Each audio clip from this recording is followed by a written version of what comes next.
Now we're going to modify the 1970 through 1982 valve body. This is the most common valve body you'll probably come across in the C4. We've already taken it out of the car, out of the transmission, and we've got it on the bench cleaned up. It's cleaned up so we can watch the operations a little better on the video. Gerald's going to start by taking the filter off.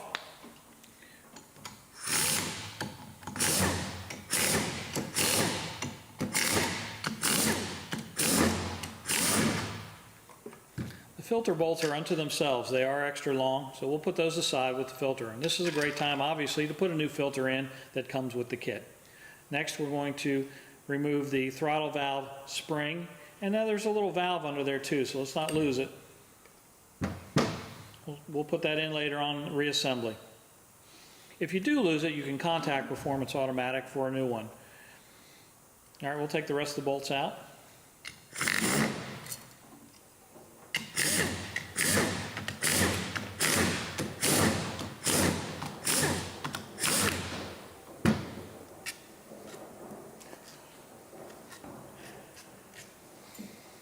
We'll flip it over.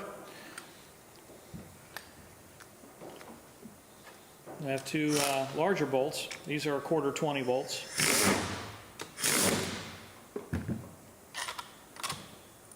Put those aside. We'll flip the valve body back over.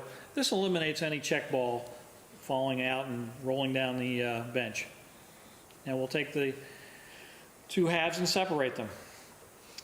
First part of our operation, we're going to remove the separator plate. That's the large steel plate, and we're going to drill, make some drillings in the orifice for third gear apply. You can follow in the directions that will point out which holes need to be opened up. Now we drill these to 1/8. Anything larger than that is really not necessary.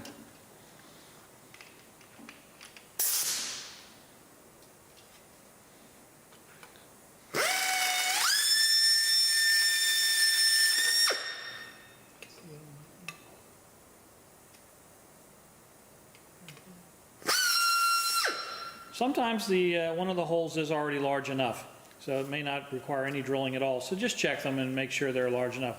Now we'll set that aside for now, and then we'll go on to the major valve body operations. First thing we're going to do in this valve body is we're going to change the regulator spring.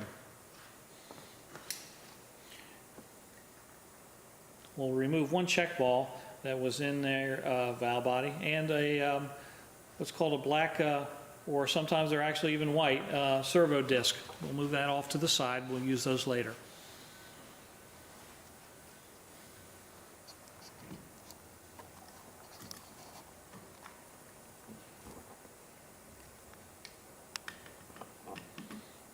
Carefully remove the bushing there and the boost valve. Now there will be two springs within there. We'll pull those out, set those aside, and we'll go to our kit. And this has a new pressure regulator spring. We will reuse the smaller spring that goes inside. Now it's important that the boost valve and the sleeve are installed correctly. You need some patience with this. It needs to go all the way in. We'll secure that valve in there with some grease.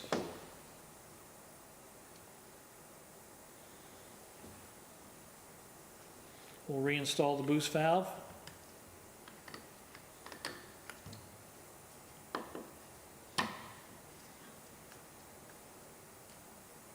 And lock it down with our pin. The next operation, we'll move on to the accumulator. This is the 1-2 accumulator. We'll push the cap in, remove the pin.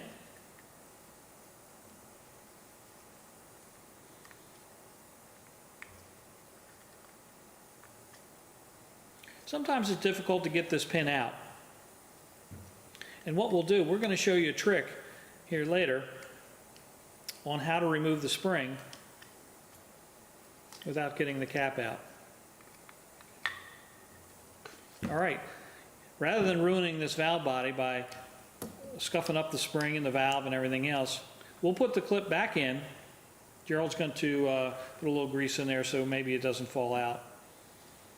We're going to show you a trick on removing that spring a little later. We're going to move on to the next operation, which is the modifying the cutback valve.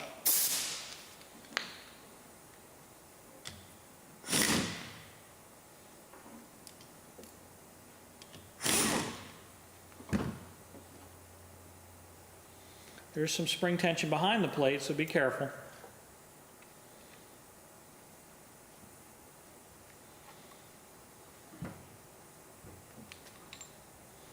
That's your cutback valve. We're going to pull that out, and what we're going to do is we're going to take a steel check ball supplied with the kit and put it underneath the valve, and then reinstall the valve. A little grease to hold it in wouldn't hurt. Make sure the valve is below the surface.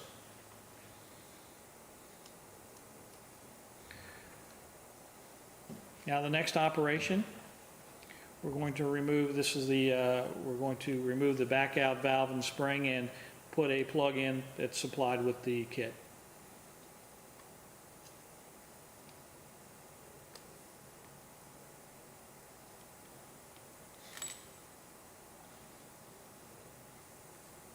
All right, spring is removed. We'll put the plug in. Make sure it drops all the way down.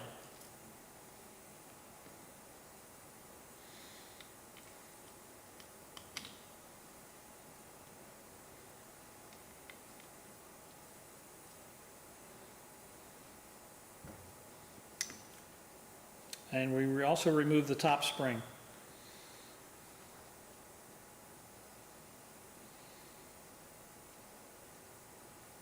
Now when this plate is tightened, make sure it is below the surface, the machine surface of the valve body. You don't want the plate holding the valve body off on reassembly.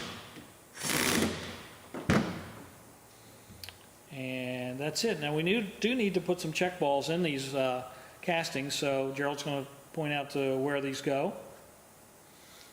One goes there in that bathtub, and in the other valve body half, this side originally had two check balls in it. We're only going to put one back in. We're going to leave one out. We're going to put one back into the bathtub, and we're going to put a little grease on these to hold them in place.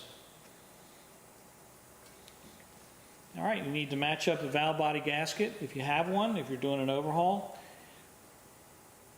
If not, many kits like this one don't have a gasket with them, and it's okay on these just to not to use a gasket, so we'll go without.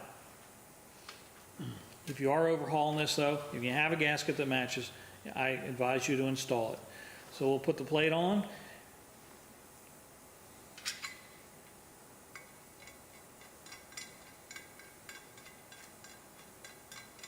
Now we showed you earlier a small white disc that was in the other half of the valve body. We're going to show you that again. This white disc, some of them are black and some of them are white. For a real firm shift and you have a high horsepower vehicle, we'd leave those out. Most street type applications are street rods. We're going to put that check valve back in because it just tends to make it a little easier to drive, not so shocking on the tires. We'll put that back in. A little grease to hold it in. All right, we'll put these two halves together.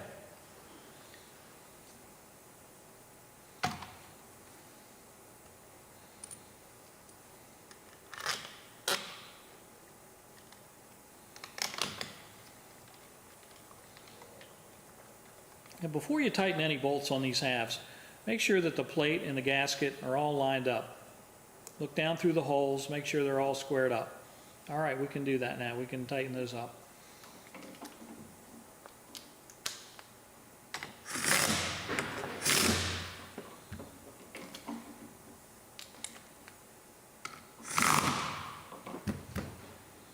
We'll flip it over and we'll get the rest of these bolts in.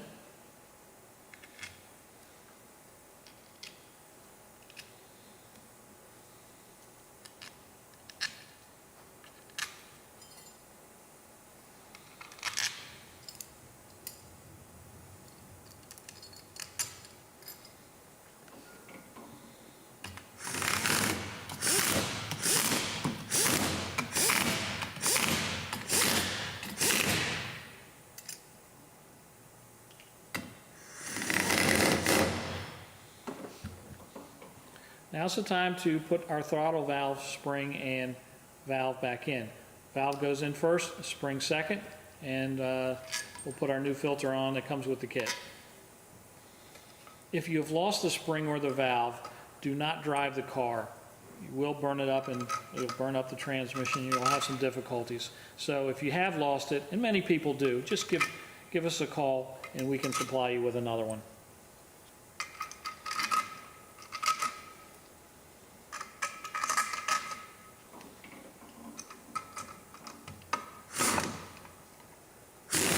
Of course, follow the manufacturer's recommendations on torquing. Now this gun is set to a very low torque.